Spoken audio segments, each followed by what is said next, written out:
ազգային անվտանգության ծառայության հարգելի ծառայողներ, հարգելի աշխատակիցներ,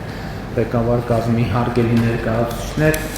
այսօր այստեղ եմ ներկայացնելու ազգային անվտանգության ծառայության նորանշանակ տնօրեն Անդրանիկ Սիմոնյանին եւ շնորհակալություն հայտնելու Արմեն Աբազյանին ազգային անվտանգության ծառայության տնօրենի պաշտոնում իր կատարած աշխատանքի եւ մատուցած ծառայությունների համար պարոն Աբազյանը ազգային անվտանգության ծառայության տնօրենի պաշտոնը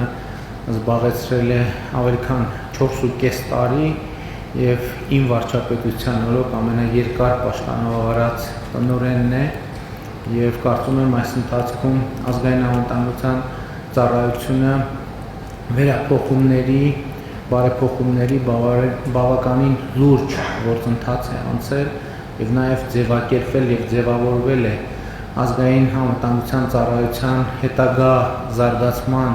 ռազմավարության առնվազն նախագիծը, որը առաջիկայում մենք սահմանված կարգով նաեւ կընդունենք եւ կապահովենք ծառայության հետագա ընթացքը եւ զարգացումը եւ ես նախ ուզում եմ ձայնը տալ Պարոն Աբազյանին, համեցեք պարոն Աբազյան։ Շնորհակալություն, մեծարգո վարչապետ, հարգելի գործընկերներ։ Պարոն Սիմոնյան, շնորհավորում եմ ձեզ ԱԱԾ-տնօրենի պաշտոնում նշանակվելու կապակցությամբ, ցանկանում եմ հաջողություններ, մաղթում եմ բարի ծառայություն, վիշապ Հայաստանի Հանրապետության։ Պարոն վարչապետ, շնորհակալություն եմ հայտնում ձեզ այս բարդ ժամանակահատվածում ցուցաբերած վստահության համար։ Մենք բոլորս գիտենք այս տարիներին կատարած աշխատանքի եւ արդյունավետության, ինչպես նաեւ մեր ունեցած փաստողումների մասին։ Չեմ ուզում անդրադառնալ կատարված աշխատանքներին, հույս եմ հայտնում, որ ազգային անվտանգության ծառայությունը նույն բարեփոխությամբ, նույն ոգով շարունակելու է ծառայությունը Հայաստանի Հանրապետության ամրապնդման, բարօրության եւ ամրապնդման գործում։ Հարգելի գործընկերներ, շնորհակալություն եմ հայտնում ձեզ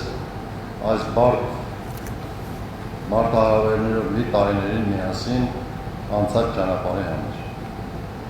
Ձեր ծանր եւ պատասխանատու աշխատանքում մաղթում եմ բարի ծառայություն։ Շնորհակալ եմ։ Շնորհակալ եմ պարոն Աբազյան, հարգելի գործընկերներ, ըստ էության Անդրանիկ Սիմոնյանը նույնպես նոր մարդ չէ արդեն ազգային անվտանգության ծառայությունում, արդեն ավելի քան 4 տարի նա մինչ այս զբաղեցնում էր տնօրենի տեղակալի պաշտոնը, իհարկե դրանից առաջ նաև աշխատանքային գործունեությունը ծավալել է իրավապահ համակարգում եւ նաև տնօրենի տեղակալ նշանակվելուց առաջ եղել է առաջին ատյանի դատավոր Պարոն Սիմոնյան, խնդրեմ ձեզ եմ տալիս ձայնը։ Շնորհակալություն Հայաստանի Հանրապետության մեծարգո վարչապետ, հարգելի պարոն Աբազյան, գործընկերներ, նախ ցանկանում եմ շնորհակալություն հայտնել Հայաստանի Հանրապետության վարչապետին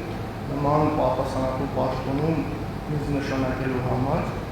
Գիտակցելով պատասխանատվության ողջ էությունը, ցանկանում եմ նաև փաստել, որ միաժամանակ մեծագույն պատիվ է հատուկ ծառայության ղեկավարի պաշտոնում ծառայել Հայաստանի Հանրապետությանը եւ Հայաստանի Հանրապետության քաղաքացիներին։ Մեծարգո վարչապետ, վստահեցնում եմ ձեզ, որ ծառայության պրոֆեսիոնալ անձնակազմի հետ համախոհությամբ կատարելու ենք օրենսդրությամբ մեր առջև դրված բոլոր խնդիրները։ Հարգելի պարոն վարչապետ, ձեր թույլտվությամբ ցանկանում եմ շնորհակալություն հայտնել պարոն Աբազյանին նախորդ շրջանում Հայաստանի Հանրապետությանը բերած իր ծառայությունների համար, միևնույն ժամանակ նշելով, որ իր թիվս այլոց ես նույնպես պատիվ եմ ունեցել պարոն Աբազյանի հետ կողքի ծառայելու մեր պետությանը։ Շնորհակալություն։ Շնորհակալ եմ, հարգելի ներկաներ, առիթից չեմ կարող չօգտվել եւ բոլորիդ շնորհակալություն չհայտնել ձեր ծառայության համար, որովհետեւ ակնհայտ է, որ ազգային անվտանգության ծառայությունը արդյունավետորեն դիմակայում է բազմաթիվ մարտահրավերների, որի առաջ կանգնած է մեր պետությունը կանգնած է մեր ժողովուրդը եւ ուզում եմ իմ գնահատանքի խոսքերը ասել բոլորիդ աշխատանքի առիթով եւ ընդգծել, որ իսկապես ազգային անվտանգության ծառայությունը ինչպես միայնակ չէ իհարկե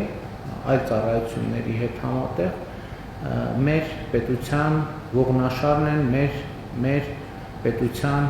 լինելիության եւ անվտանգության կարևոր ինստիտուտներից մեկը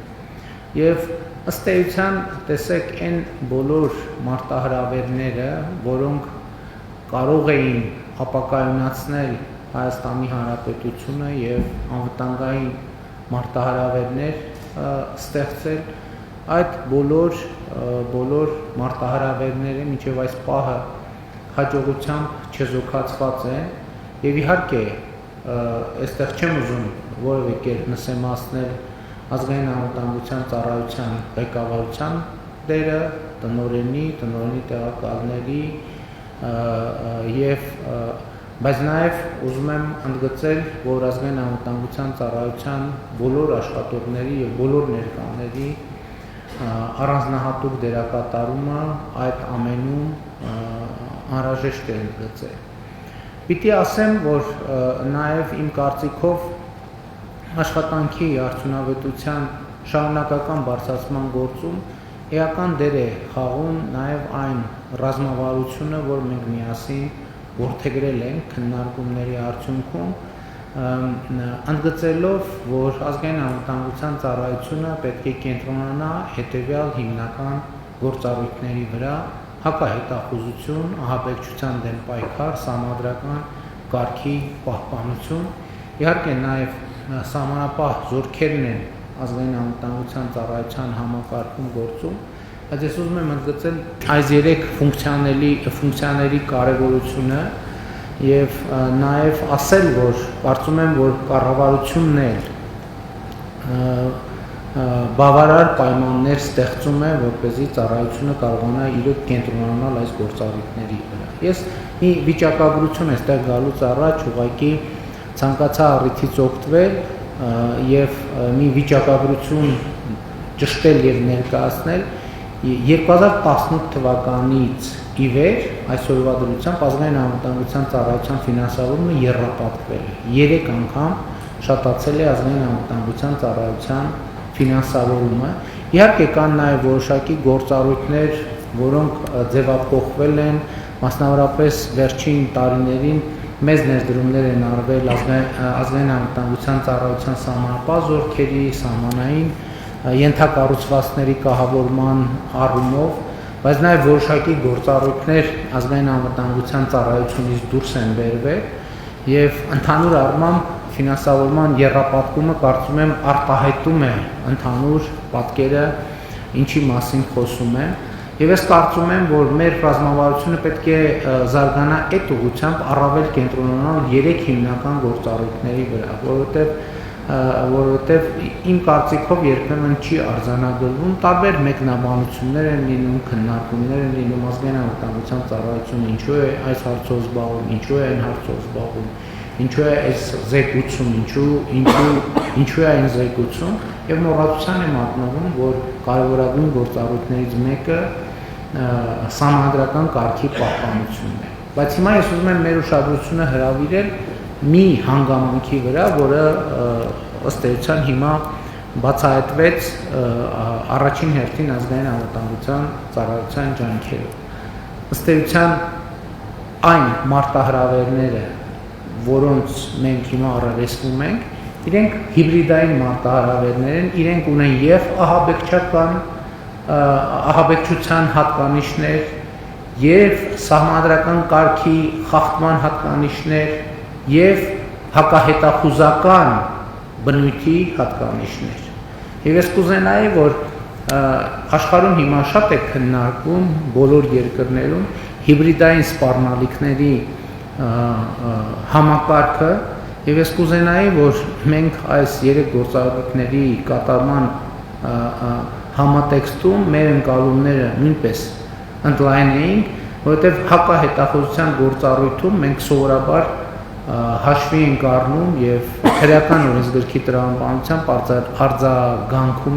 արձանագրում ենք օտարերկրյա հատուկ ծառայությունների հետ կամ օտարերկրյա հատուկ ծառայությունների կողմից հավաքագրված անձանց օրենքով սահմանված պատասխանատվության ենթարկելը եւ ընդ որում վերջին տարիներին այս առումով աննախադեպ բացահայտումներ են եղել, որոնք իհարկե մի կողմից լավ է, որ բացահայտում են, բայց մյուս կողմից նրանք խորը ցավ են պատճառում, ամեն դեպքը խորը ցավ է պատճառում, որովհետեւ մենք առերեսվում ենք աներևակայելի իրավիճակների, որ սովորական մեր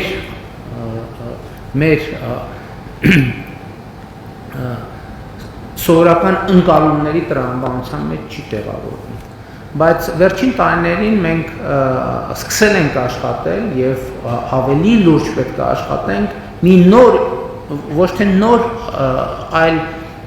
թարմացված ինստիտուտի, ազդեցության գործակալների ինստիտուտի վրա, որտեղ չնայած քրեական օրենսգրքով ձևակերպված հատկանիշները գուցե չեն արտահայտվում, բայց պիտի նաև այս գործունեության ձևին նկատմամբ մենք կոնկրետ վերաբերմունք արտահայտելու հնարավորություն ունենանք, որովհետև ըստ էության երբեմն սա առավել վտանգավոր դրսևորումներ է ունենում, որովհետև հարվածի կենտրոնում պահում է Հայաստանի Հանրապետության անկախությունը, ինքնիշխանությունը եւ սա շատ վտանգավոր գործառույթ է։ Նկատի ունեմ, եթե օրինակ օտարերկրյա հատուկ ծառայությունների կողմից հավաքագրվող անձինք հենց ուղիղ շատ հաճախ անվտանգային սպառնալիքներ են ստեղծում, այսինքն գաղտնի տեղեկություններ փոխանցելու օտարերկրյա հատուկ ծառայությունների ազդեցության գործակալների համակարգը հիբրիդային սպառնալիքների համատեքստում թիրախավորում է մեր պետությունը, մեր ինքնիշխանությունը, մեր ինքնուրույնությունը, որը ընդ որում արտահայտվում է Հայաստանի Հանրապետության քաղաքացիների սեփական երկրի ճակատագիրը որոշելու իրավունքի, իրավասության, ազատության համակարգը կասկածի տակ դնելով եւ քայքայիչ գործողություններ իրականացնելով։ Մեր երկրում այսօր տեսեք երևույթներ կան, որ ընդ որում մենք այդ երևույթները շարունակաբար հանդուրժում ենք, բայց աշխարհի ուրիշ ոչ մի երկրում նման բան չի հանդուրժվի։ Ասենք օրինակ Հայաստանի Հանրապետության քաղաքացիություն չունեցող անձինք Հայաստանի Հանրապետությունում կարող են քաղաքական գործունեություն ծավալել։ Ընդ որում ամենառադիկալ հայացքներ արտահայտելով։ Մենք պետք է ունենանք մեխանիզմներ, անհրաժեշտության դեպքում օրենսդրության փոփոխություններ անենք այդ դեպքերում արձագանքելու համար։ Հիմա պատկերացրեք Հայաստանի Հանրապետության քաղաքացի ենթադրենք որևէ երկրում, որևէ օտար երկրում, այլ երկրում քաղաքական գործունեություն ծավալի, սկսի հանրային կարծիքի հետ աշխատել, ընդ որում օգտագործելով բոլոր հնարավոր գործիքները, թույլատրելի եւ անթույլատրելի մեթոդները, թույլատրելի եւ անթույլատրելի բառապաշար, դա ոչ, այսինքն չկա տես նախադեպ ընդհանրապես։ Ոչ մի երկրում ուղղակի չի կարող այդպիսի բան լինել ի բնե։ Բայց ես չեմ հասկանում, ո՞նց կան Հայաստանի Հանրապետության քաղաքացիություն չունեցող անձինք Հայաստանի Հանրապետությունում քաղաքական գործունեություն ծավալել։ Հայաստանի Հանրապետության քաղաքացիներին շուտ կոչերով հանդես գան, տարբեր գործողություններ անելով, սահմանադրական կարգը տապալելու ուղղված կոչեր հնչեցնեն եւ այլն եւ այդպես շարունակ։ Սա աներևակայելի եւ անթույլատրելի բան է եւ ես որպես Հայաստանի Հանրապետության վարչապետ չեմ կարող նման բան հանդուրժել։ Ընդ որում էլի վերջին շրջանի իրադարձությունների համատեքստում գիտեք ընդհանուր առմամբ շատ է լինում եւ հաճախ է պատահում, որ մեզ մեղադրում են բավարար կամք եւ բավարար խստություն չունենալու մեջ։ Ես այդ մեղադրանքները երբեք չեմ կիսել, որովհետեւ ես երբեք այն կարծիքին չեմ եղել, որ մենք պետք է հանգնենք ով սխալ ձևակերպում արեց, ուրեմն կամ լեզվի սայթակում թույլ տվեց կամ էմոցիոնալ ինչ որ մի բան ասեց այս կամ այն իրադարձության ազդեցության ներքո մենք պետք է սկսենք իրավական ընթացակարգեր մեկնարկել եւ հետապնդման գործիքներ կիրառել։ Բացարձակապես այդ կարծիքին չեմ եղել երբեք եւ այդ կարծիքին չեմ նաեւ այսօր։ Բայց մյուս կողմից շատ կարեւոր է բոլոր այն դեպքերում, երբ որ ակնհայտ է, որ հայտարարությունները չեն կրում սպոնտան բնույթ, էմոցիոնալ բնույթ եւ հատում են քրեական օրենսգրքի սահմանները, բոլոր այդ դեպքերում Հայաստանի Հանրապետությունը, Հայաստանի Հանրապետության իրավապահ համակարգը պետք է արձագանքի եւ նաեւ ազգային անվտանգության ծառայությունը որպես համադրական կարգի պահպանության ոլորտում լիազոր պետական մարմին պետք է շատ էֆեկտիվ, արագ արձագանք տա իր գործառույթները լիարժեք կատարելու համար։ Բայց իմ արձանագրումը եւ իմ այս խոսքի առանցքային նպատակը օգտվելով ձեր բոլորի ներկայությունից ընդգծելն է կատարված աշխատանքի որակը եւ արդյունավետությունը եւ բոլորիդ շնորհակալություն հայտնելն է Հայաստանի Հանրապետությանը ձեր մատուցած ծառայության համար, ծառայությունների համար եւ ինչպես մինչեւ այժմ հետագայում էլ կառավարությունը բոլոր պայմանները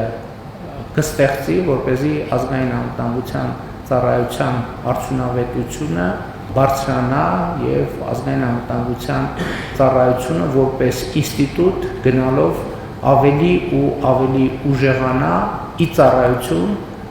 եւ ի բարօրություն Հայաստանի Հանրապետության պետականության նրա ժողովրդի քաղաքացիների եւ ապագայի։ Շնորհակալ եմ։